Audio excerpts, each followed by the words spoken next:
حضرت انس رضی اللہ تعالیٰ عنہ کے مہمان خانے میں چند مہمانوں نے کھانا کھایا۔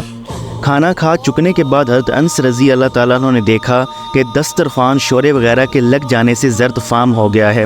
آپ رضی اللہ تعالیٰ عنہ نے خادمہ کو بلایا اور اسے دسترخوان دے کر فرمایا کہ اس کو جلتے ہوئے تندور میں ڈال دو۔ خادمہ نے حسب حکم ایسا ہی کیا۔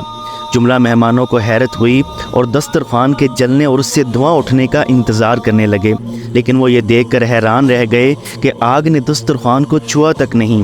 خادمہ نے اسے صحیح سلامت تندور سے نکالا۔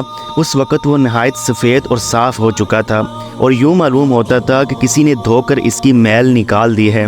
دوست احباب نے جب یہ ماجرا دیکھا تو حضرت انس رضی اللہ تعالیٰ عنہ سے پوچھا، اے صاحب رسول اللہ صلی اللہ علیہ وآلہ وسلم، یہ کیا وجہ ہے کہ دسترخوان آگ سے محفوظ رہا اور پھر صاف بھی ہو گیا؟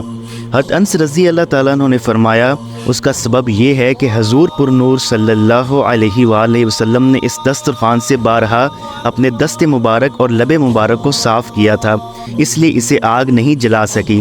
مولانا روم رحمۃ اللہ علیہ فرماتے ہیں، اے دل، اگر تجھے آتش دوزخ سے نجات پانے کی فکر ہے تو رسول اللہ صلی اللہ علیہ وآلہ وسلم کا قرب حاصل کر۔ جب آپ صلی اللہ علیہ وآلہ وسلم کے دست مبارک لگنے سے بے جان چیز کو جلنے سے بچا لیا گیا، تو جو آپ صلی اللہ علیہ وآلہ وسلم کا عاشق زار ہوگا، اس کی آپ صلی اللہ علیہ وآلہ وسلم سے نسبت ہوگی، وہ کیسے جلے گا؟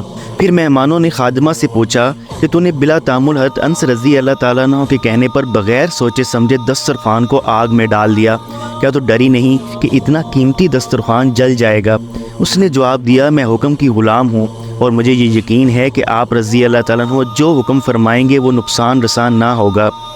مولانا روم رحمۃ اللہ علیہ فرماتے ہیں کہ وہ شخص جس کا دل جہنم کی آگ اور عذاب سے خوف زدہ ہو، اس کو چاہیے کہ ایسے مبارک ہاتھوں اور لبوں کے قریب ہو جائے جن کا طریقہ اتباع سنت ہو۔ خدا کے پیارے حبیب حضرت صلی اللہ علیہ وآلہ وسلم کے مبارک ہاتھ اور ودعا کے مکھڑے والے لب مبارک اگر کسی چیز کو مس کریں تو ان کو یہ شرف حاصل ہو جاتا ہے کہ انہیں آگ تک نہیں چھو سکتی، اور جو امتی سرکار صلی اللہ علیہ وآلہ وسلم سے عقیدت و محبت رکھے گا تو نہ جانے آپ صلی اللہ علیہ وآلہ وسلم اس کو کیا کچھ عطا فرمائیں گے۔